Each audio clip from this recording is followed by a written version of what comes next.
when our daughter was in Realschule, that was such a fiasco. Oh my goodness. Because of the situation with the teacher from the other school, she had to change schools in the middle of the school year. If you think people are not paying attention, okay, because we didn't live in a small village at that time. We lived in a city. If you think they're not talking about you, we got known as that family. Don't take her because we're that family. All right. They're on it. You don't want the situation. They're going to sue you. I mean, I presume because when I showed up to a meeting, one of the principals said, "Oh, so you're the Helmkers." So he had already heard about us, right? Because I made hell when she left that school, because the teachers, you have to know this, feel like they're all exalted. They're above reproach. They're officers, they're government officers, and they have, because they're so few, you know, it's hard to get fired if you're a government officer. And there's few people who want to be teachers. They get away with a lot. Unfortunately, that has been the case. And so when I took this woman on, she told me to my face, "You think I'm going to get fired because of this?" All right, amazing, and welcome to Onlyfacts Studios. Nehanda in the studios. Sorry, my name is Nehanda. Oh my god, I forgot to tell you that. Why did you correct me? Because I didn't want to Nehanda, and I'm saying Nehanda. Nehanda the whole time. Now, The other way around. now I feel so bad. Sorry, it's fine. Oh god. Okay, Nehanda. Yes. I'll remember that. All right. Okay. Nehanda is name. Sehr gut. All right. Nehanda in the studio here, and Hi. Nehanda, nice to see you again. Yes, man. Nice to be back. Always. You're now becoming our favorite. You know? I hope so. And the internet's favorite as well. Well, I don't know about that, but yeah. But and in today's segment, we really want to touch the German school system, and in one of the videos, you really touch it, and many people could resonate with what you were saying about the German school system and so on, and how the mothers as well that are in a position as you are, how they can maybe navigate this system as well. It's not that easy. It's a job that needs to be learned as well in the first place, because you're not taught this anywhere. So this is what we're going to be looking at today. But for the meantime, I'll let Nehanda first say hello to us, and maybe just a quick brief introduction. Again, we never get tired of the introductions. You never know anyone watches watches the video the first time and so on. So just a summary for reference. Go to all the videos that we've had with her. There are quite a number of episodes, and you could get a picture of who she really is. But just a brief introduction. So my name is Nehanda Helmker. I am a teacher. I teach English as a second language to German speakers, and I'm also an artist. So impressionistic surrealism is my art style of choice, and we have two girls that we are raising in Germany. One of them was not born here, but she came here when she was 10. And the youngest was born here in Baden-Württemberg. So I used to do youth advocacy back home, where in Belize, where I'm from. And I worked for a company called the Duke of Edinburgh's Award Program. So my specialized field, besides teaching, I also taught in Belize, was to take the kids out for expedition. So I was basically a professional camper. How many kids you have? I have two girls. Two girls it is. Two girls. And also just a caveat, or to give a little bit of a context. When we came here in 2015, that was when the immigrant wave took place. Right. And I have never taught in the German school system. However, I used to teach I still teach privately to kids who are going to do their Abiturprüfung, English Abiturprüfung. Right. And I also do some business English contracts. So that pays the bills, or at least pays for my chewing gum. And my perspective and my experience in the German school system is based on what I've experienced with my children. Right. So, yeah. To begin with, and I'll shoot it straight away. How would you define the German school system? How is it? Put it in your own words. No, I'm not going to put it in my own words. I'm going to put it in the politically correct words. Politically correct words. I think it has its benefits. It's free.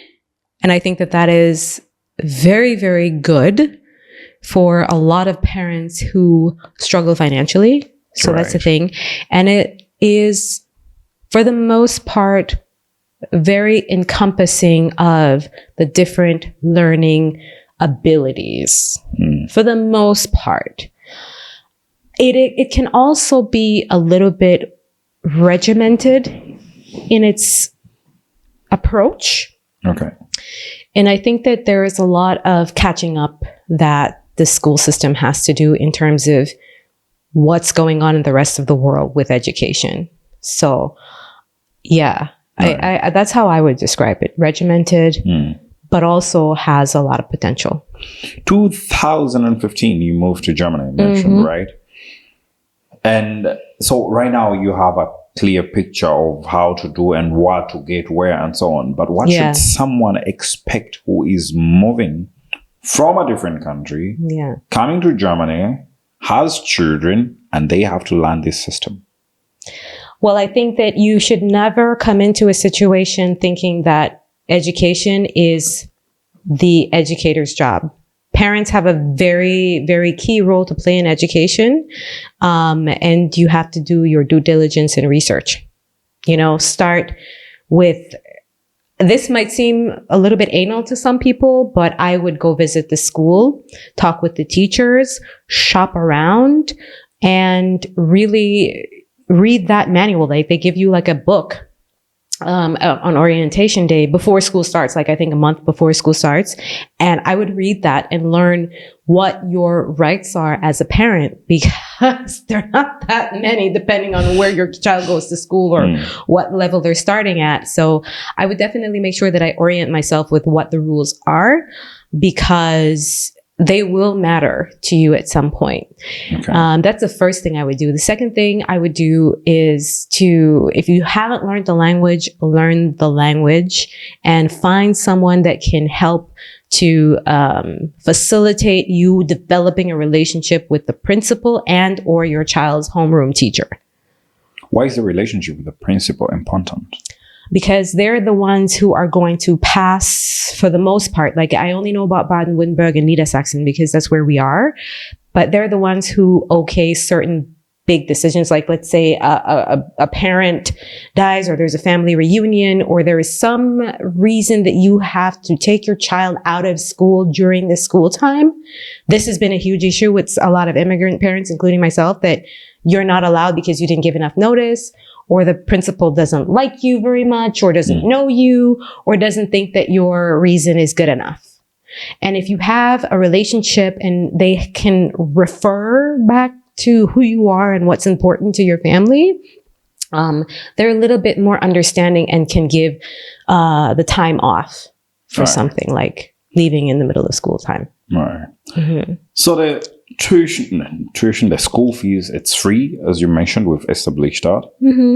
Free, you're putting it in quotations. Why? Because I heard that in certain places, if you are making above a certain threshold, you have to pay for kindergarten and Grundschule. I don't know. I think it's in kindergarten. In some places, you have to pay for this. Where we live now, it's free, but we have no kindergarteners at the moment. But when we thought about moving to Niedersachsen earlier, so I had checked, and I think that either it was free there and it wasn't free where I was, or it wasn't free and it was free. There was some, I know that it's not free everywhere for kindergarten. And why that matters is because that was a deciding factor about whether or not I went to work full time. Like, I wasn't going to go back to work just so that I could pay someone else to take care of my daughter. Right. So how does this school system work? So do I just wake up one morning, I migrate to this country, live here, and I send my kids to school? Okay, so based again on what my knowledge is on my experience, we had to register and bring our report cards At the time, there was something, I think we talked about this the last time, Gemeinschaftsschule. This was in response to the large immigration wave that came about that time. And that was what was being done in certain places in Baden-Württemberg. So we lived in a little village called Walderstadt, and they actually had a camp or a couple of camps in that village. And so all of the immigrant kids went to Gemeinschaftsschule. And it was basically, you know, a couple of arithmetic and reading, but mainly just German, right? And so our daughter did that for about 6 months before she was allowed to go into regular school. So my husband took charge with that. He went to the school before we got there and told them, you know, this girl is such and such an age, and this is her name, and this is what she can do, and this is the report card. They didn't care about any of that at the end of the day. They just put her in the Gemeinschaftsschule class, and she did her German lessons. And then they decided later on, based on her abilities, what class she should be in. Right. So you go to the school, basically, you tell them or email them and tell them, I have a child this age, what do I need? And they will give you a list of things that you need to bring. Usually it's just the ID card, dein Impfpass. I know some people are not about that imp life. I don't know if I should even mention that word on the air, but that is going to come up. And you technically, depending on the school, they can't deny your child an education if your child is not vaccinated. So, but it can be a problem if the other parents find out. That doesn't happen usually because privacy protection, right? But it is something that maybe some parents might be interested in knowing, because your kid has to go to school, and you can basically not be denied a slot regardless of what your personal values are. So, I mean, that's what I have heard on that topic. All right. So you need your Impfpass, your ID, and you need insurance, I think. Insurance as well. Yeah. Wow. Yeah. Okay. So, well, I mean, it's a start. It's a good start. Yeah. It's a good start. So, as I was doing my research, there is something called Schulpflicht. So every child has to go to school. Can you break this down for us? Okay. So again, guys, I'm not a school administrator or official or officer, so this is just my experience. From your own experience, right? I will. This is also a very highly politically charged topic in Europe right now, because there are a lot of political advocates and politicians who want to end the whole Schulpflicht thing. And but basically, as it is of now, 100 years, it's been that every child has to go to school. The way it's being told to the people is that it's an opportunity. You are allowed to have the privilege of getting an education, right? Sounds great. Wonderful. The problem with that has been that there has been a lot of discrepancy with the satisfaction of parents with the current education system. And for those German parents who received a German education, they're still going on the reference point of the education they received, which is not the same education that we have now, right? It's not the same quality, so to speak, right? This is the argument. And the other thing is that parents want flexibility, right? They want to be able to decide how they educate their kids. They want to be able to decide what their kids' education looks like. Homeschooling, for example. Homeschooling is not a thing here. You are allowed to homeschool up until age 7, and then your child has to go to school. Is that the age where the children start school in Germany? They start, you can start at 5, but like my daughter started at 7. Because like I said, I wasn't going to, just send her to school for the sake of sending it. But the culture, right? The German culture is that education is important. We want standardized education, and it is a right. And also we want to make sure that there are certain things that do not get taught to children based on history, right? And that's the argument. The other argument that I have heard a lot from officers, I'm not going to call them by name, is that children need to socialize. And a lot of people, in what way? Yeah. What do you mean in what way? How socialize with their fellow... Socialize with their comrades. I almost said camaraderie. Or with the whole school or with their teachers. They need to socialize with other kids. That's the argument, right? That they need to be able to socialize with other kids. Okay. As a child psychologist, I'm not a child psychologist, but child psychologists have argued that children don't actually socialize until they're about 5 or 6 years old. I couldn't imagine that. Before the age of 5, they're actually just playing alongside each other. If you've ever been around a couple of kids under 5, you see they're arguing over the toys and et cetera, et cetera. They're not actually interacting with each other. What a child needs, in my opinion, and in the opinion of other child psychologists, is they need their parents, mainly the mom, right? But I mentioned this because even though that's been proven and debunked, most of the German system still feels like socialization is the most important and fundamental need for a child's development. Talking about socialization, I realize that there is a thing that is a social report, or there's a report at the end of the day. You could ask for some people ask for a report of how your kid behaves at school. I used to have something like that about back the days on my report card where they said, how were you, Livingston? It was 100. I can tell you my toilet habits were not at their best.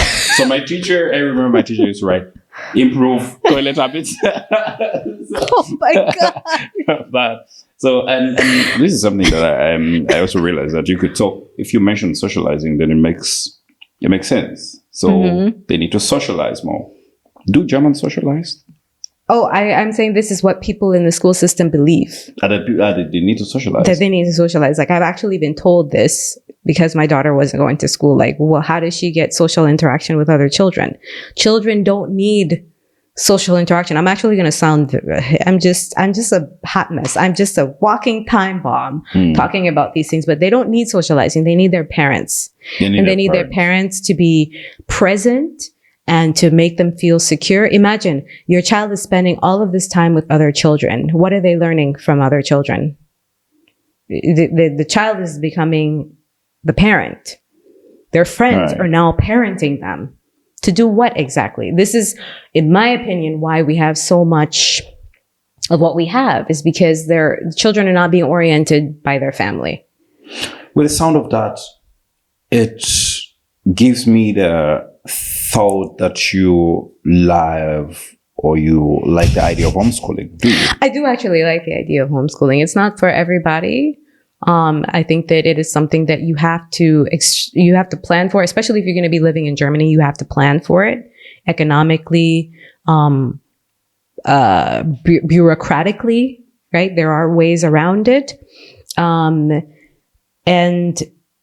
I just think that it was something that provided the best outcome for both girls. Right. There was a point where our eldest was homeschooled. This was during the pandemic.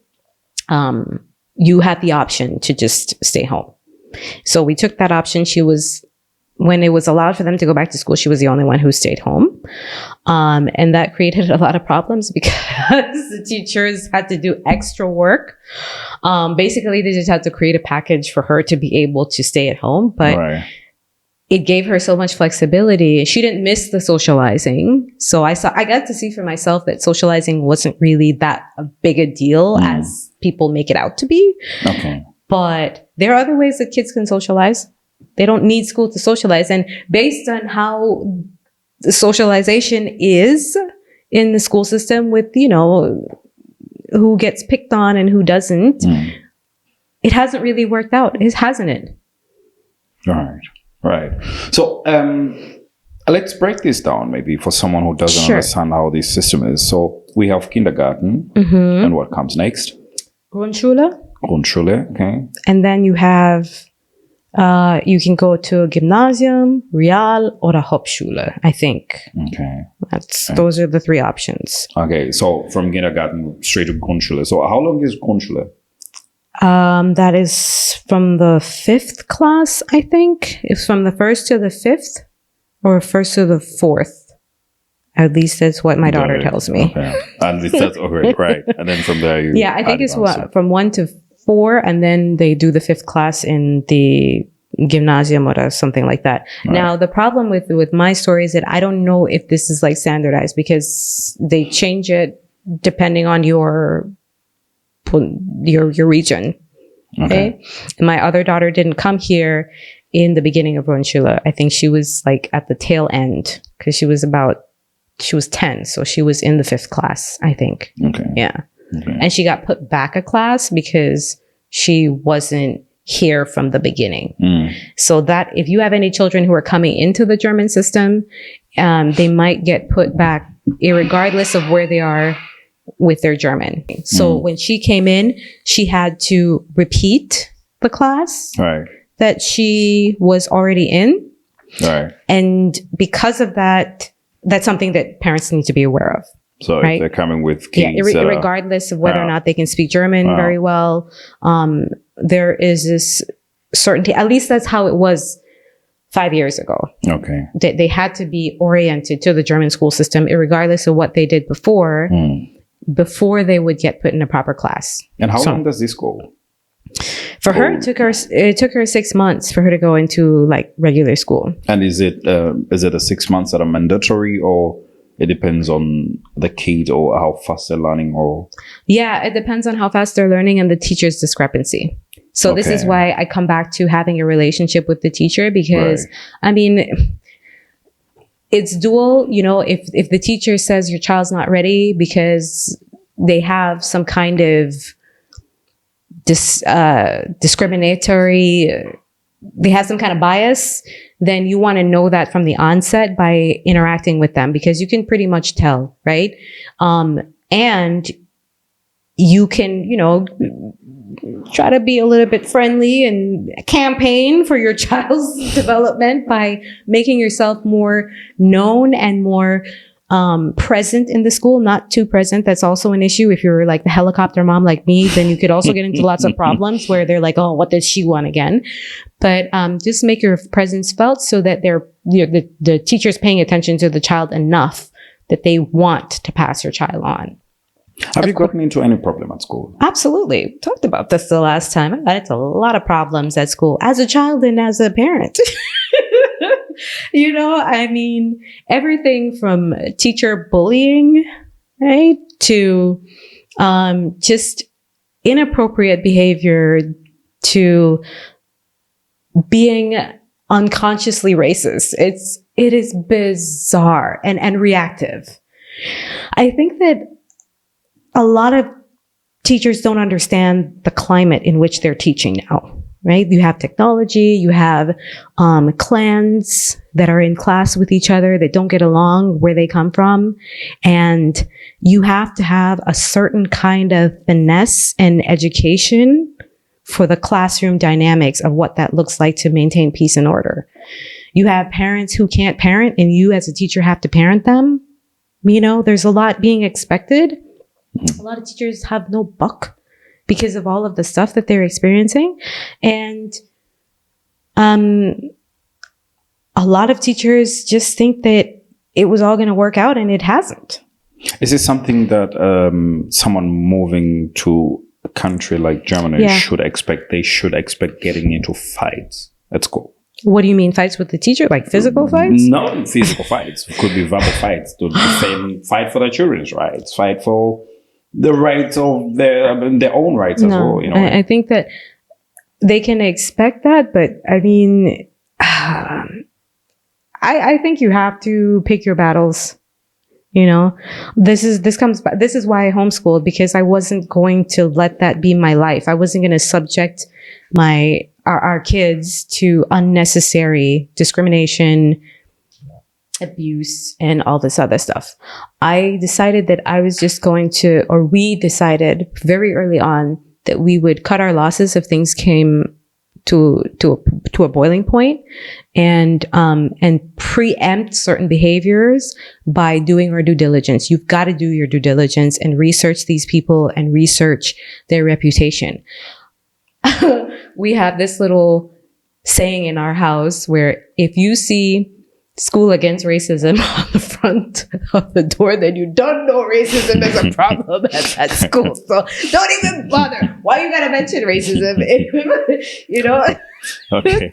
it's kind of silly, but it has been proven to be true that if you're focusing on this thing, then this thing is an issue. So that is one thing. And also just balancing the amount of attention you give to the teacher. Like you want them to know, hey, I'm watching you, I'm present.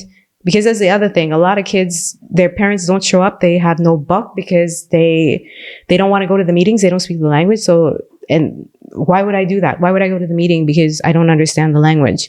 Show up anyways, because these kids have to know that people are advocating for them. And the parents, the teachers need to know that you're advocating for your child as well.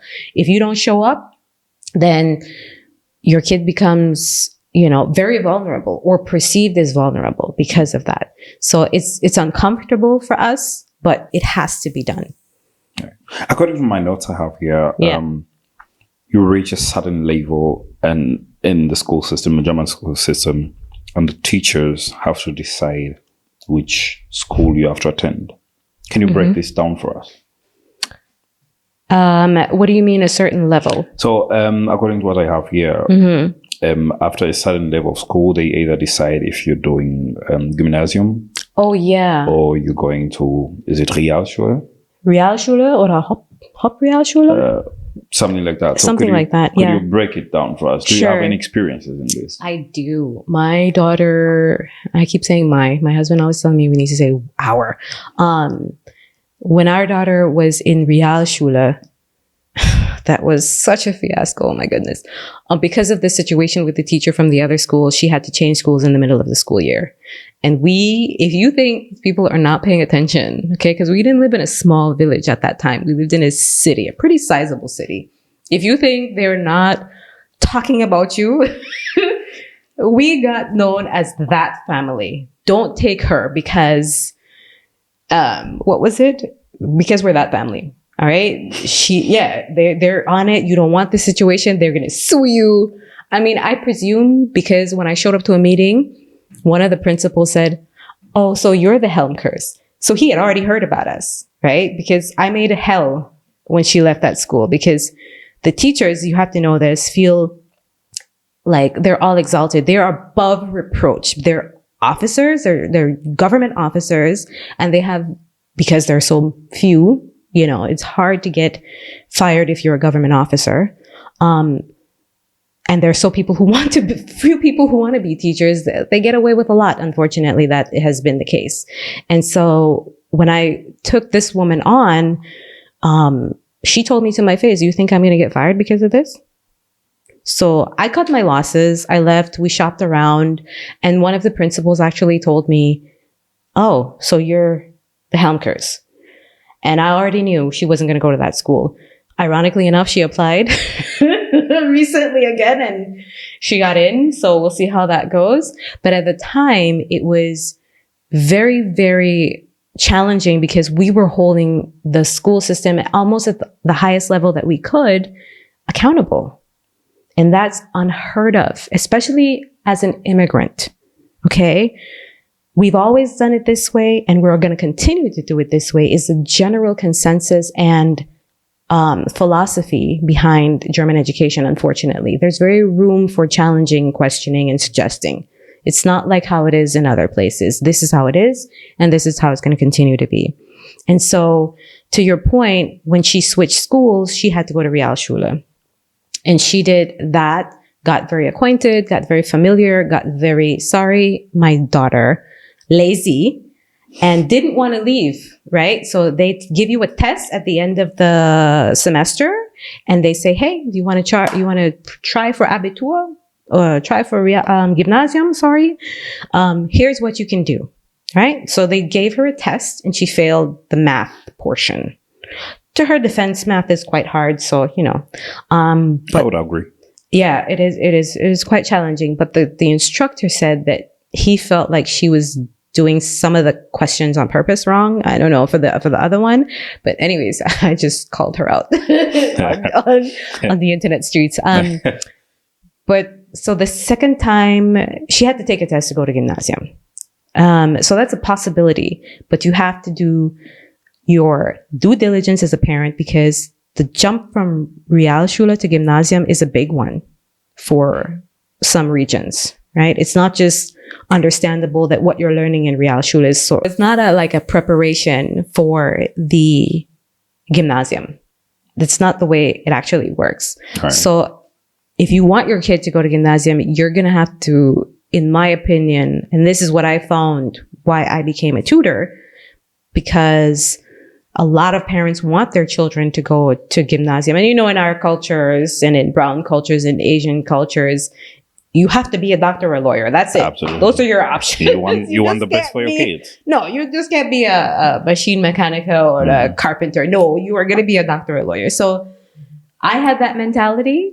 Right. And I really wanted her to go to Gymnasium when I found out that was going to lead to university. Right. And she didn't do well on the math the first time, so she had to take it again the second year. Okay. And the second year, not the second year, but I think she was in her 11th year. And so she got in the second time. Okay. She passed. Amazing. But that took work on our part. We're talking about tutors for math, and I think it was science.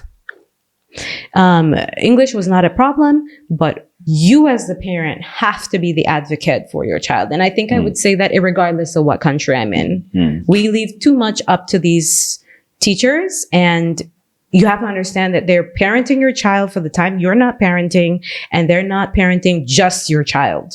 They're parenting 20 other individual people. And a lot gets pushed by the wayside if your child does not understand why this is important. You talked of tutoring, and that is something that I want us to get back to. But sure. Before, I want us to talk about parental control and involvement in the child's school and everything, and education. To what extent should they be involved? Don't you think that over getting involved might cause problems for your kids, for your children? Yeah, I'm a recovering helicopter mom, so this is like therapy for me. You shouldn't get too much involved. I think that, in my opinion, the most important thing is that your child understands, why education is important. It's easy for us to understand why it's important because education wasn't free where most of us come from, right? Education is not a right. It's a privilege where some of us come from. Right. And your child might have the tendency to want to adopt a different kind of attitude because of the environment in which they are. And so having conversations about not like, I had to walk uphill both ways to school barefoot and I only had one book and one bag, not that kind of important, but really understanding what it is they want to do with their lives. And a lot of people say that kids don't know what they want to do. That's not true. I learned this in the award program. By the time your child starts to get into mischief, that is actually, mischief is like they start doing what the Germans say, Blödsinn, right? They're like taking apart your clocks or mixing the shampoo with the dishwashing liquid. That actually happened in my house a couple of times. You can start to see the interest in different kinds of topics and things, right? Maybe they're interested in music. That's a portal and a gateway for you to start to make sure that you're capitalizing on that, because that is the direction in which might hold opportunity for them to decide whether or not they want to go to Realschule or a Gymnasium, right? So, the involvement comes from the parent by paying attention to what your child's interests are and using that to develop. I mean, they can do so many things. Like there are so many clubs here and so many different spaces that are free also, and after school programs as well that you can utilize. And I think that's why we ended up choosing Germany over Belize, because at the time there wasn't that level of available opportunities for young girls, especially. So, yeah. You mentioned tutoring, and I want us to touch this. There is the so-called Nachhilfe. If So-called. I'm putting it in quotations because I don't know. Okay. And is it that helpful? Is it useful? Do you need it? And if a parent doesn't have the resources, how do you go by this? Because according to a bit of what I researched, the Nachhilfe, that is the tutoring that is outside school, that most children need in order for them to pass or excel in their studies and in school. So if you are a parent that doesn't have the resources, how do you go by this? And how did you have Nachhilfe in the first place? That's a good question. There are several ways that you could go about it. You can treat it like like an investment where you just decide that you're going to give up certain things financially. You know, you're going to budget for this. You're going to put money aside for this. Like when I moved here, I knew that moving was going to cost. So I saved specifically so I could be at home with my kids. And because I'm a teacher, I have some idea and understanding of how to teach. That worked perfectly with one child, but it didn't work so well with the other. And we had a whole conversation about why that was. And it was basically because she has a different learning style that I wasn't really paying attention to. So investing in it and just making sure you find the money for it is one thing. Second thing is we have the library, right? There are lots of resources in the library that you can help acquaint yourself with. The third thing is going to be very controversial, but hey, that's my middle name now, right? Controversy is that if your child is spending any amount of time on social media, via iPad or cell phone or computer, playing video games, chatting with friends, all of these things are a distraction and are doing permanent damage to your child's nervous system. I mean, there's lots of data and research that is on these particular topics.